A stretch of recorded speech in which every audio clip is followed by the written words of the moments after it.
Now coming to note number 2 बेटा. So in note number 1 we have discussed about since. Since के बारे में हम लोग ने डिस्कस किया कि सिंस आपका पॉइंट ऑफ टाइम होता है. ऑल्सो सिंस आपका परफेक्ट टेंसेस में यूज होता है when we are talking about time. Secondly present perfect and past perfect में यूज होता है since. Okay, now in note number 2 what is given over here? For and since are used with the present perfect continuous tense to express events that started in the past and are still in progress in the present. Present perfect continuous tense का क्या मतलब होता है कि कोई event या action past में शुरू हुई थी वो अभी तक चल रही है. The particular action or event that was started in the past and it is in progress in the present also.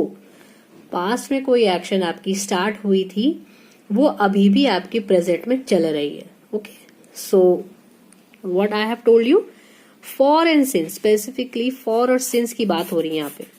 Remember, for and since की बात हो रही है, फॉर की भी बात हो रही है और सिंस की भी बात हो रही है. दोनों when we are talking about time, remember when we are talking about time तो फॉर और since present perfect continuous tense में यूज होगा. And present perfect continuous tense क्या है? That express events that started in the past, जो past में शुरू हुई थी and are still in progress in the present, और वो अभी भी कंटिन्यूटी उसकी बनी हुई है और वो प्रेजेंट में भी काम चल रहा है. Fine. Now coming to examples. See example number 1, I have been waiting for you for ages. So in this we are talking about present perfect continuous tense. So present perfect continuous tense का मतलब होता है have or has depending upon the subject plus been plus verb की first form plus ing. That is your present perfect continuous tense. What do you mean by present perfect continuous tense? जिसमें आपका क्या rule apply होता है present perfect continuous में? Subject plus has और have depending upon the subject plus been plus verb की first form plus ING plus object. Fine. So in this example these all examples are present perfect continuous. Okay, जो जितने भी example इसमें हैं these are in present perfect continuous tense. Fine. So the first example is I have been waiting for you for ages. So यहाँ पे जो ages है exactly हमें नहीं पता कौन से ages. तो जब हमें exactly time या date ना पता हो तो for that we use for. Fine. Now coming to example number 2, he has been living here since last week. He has been living here since last week. अब last week आपको exactly पता है, yes पिछले हफ्ते की बात हो रही है. ओके, लास्ट वीक की बात हो रही है, पिछले हफ्ते की बात हो रही है, तो एग्जैक्टली हमें पता है क्या टाइम है क्या डेट है. So yes, for that we are using since. Okay, coming to example number 3, it has been raining since 8 AM. It has been raining since 8 AM. Okay, so 8 AM again we know कि what is the exact time और date. जब हमें exact पता है, एक specific या you can say particular time पता है या डेट पता है, तो for that we will use since. और यहाँ पे इट इज रिटन 8 AM, 8 बजे एग्जैक्ट टाइम है, that means we will use since. Okay, coming to example number 4, I have been walking since 10 AM. तो again exact time, so we will use since. Fine. Coming to next example number 5, it has been raining for 2 hours. Now example number 5 says it has been raining for 2 hours. अब for 2 hours, ये कौन से 2 hours है? 2 hours तो कोई भी हो सकते हैं, ये सुबह के भी हो सकते हैं, it can be of morning also, morning के 2 घंटे भी हो सकते हैं, और यू कैन से आफ्टरनून के 2 घंटे हो सकते हैं, और यू कैन से इवनिंग के 2 घंटे हो सकते हैं, या यू कैन से कि रात के भी 2 घंटे हो सकते हैं. तो एग्जैक्टली हमें कोई आइडिया नहीं है कि कौन सा टाइम है इसमें, बट हमें ये पता है 2 घंटे. सब 2 घंटे पता, तो एग्जैक्ट हमें पता तो है नहीं कि इसमें कौन से वाले 2 घंटे. जब हमें स्पेसिफिक यहाँ पे नहीं पता है, पर्टिकुलराइज नहीं किया गया यहाँ पे, for that we will use for. So it has been raining for 2 hours. Fine. Now coming to example number 6, Last example, they have been singing since morning. They have been singing since morning. So again यहाँ पे हमें पता है कि morning exact हमें time पता है, ये सुबह का समय है. तो फॉर दैट जब एग्जैक्टली हमें पता हो तो for that we will use since. Fine. Remember all these sentences are in present perfect continuous tense. Present perfect continuous tense की हम लोग बात कर रहे हैं. So all these examples are written like that. Fine. Now coming to last note, note number 7, and you have along and across. Now what is the difference between the two? Okay, so along and across are used to describe movements and directions. Fine. So along or across both are your prepositions. Fine. And they are used as a preposition to describe movements and directions. Directions और movements के describe करने के लिए आपका along और across as a preposition use होता है. Fine. Now what is the note over here? See, along means movement in one direction. Along का मतलब होता है एक डायरेक्शन में आपका मूवमेंट होना, यानी कि आपका चलना. Fine. Whereas across means movement from one side to another.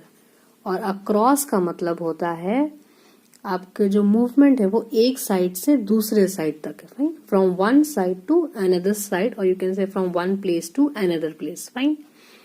So along का मतलब हुआ, along means movement in one direction, यानी एक ही डायरेक्शन में आप चल रहे हैं. Whereas across means movement from one place to another place, और you can say one side from another side, यानी एक प्लेस से आप दूसरे प्लेस तक जा रहे हैं. फाइन. और you can say from one direction to the other direction. Fine.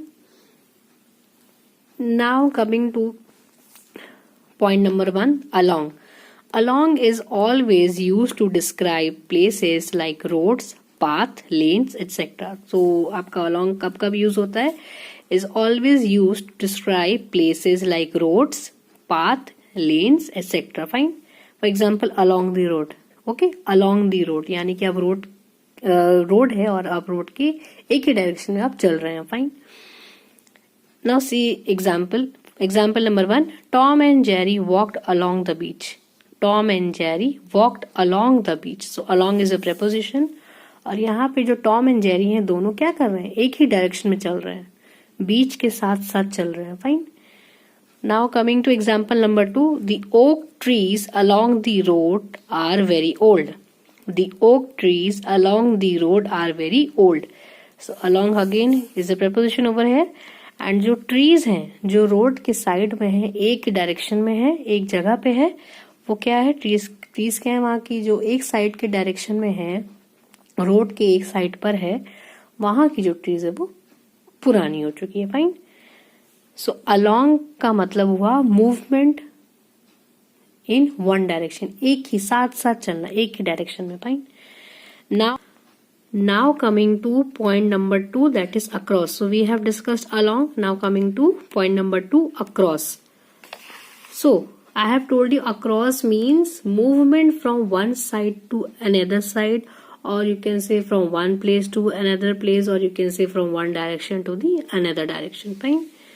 So it tells that there is a gap, hurdle, etc. in the middle that needs to be crossed. Across का मतलब होता है पार करना, from one direction to the other direction, or you can say from one place to another place. पार करना, cross करना. Fine.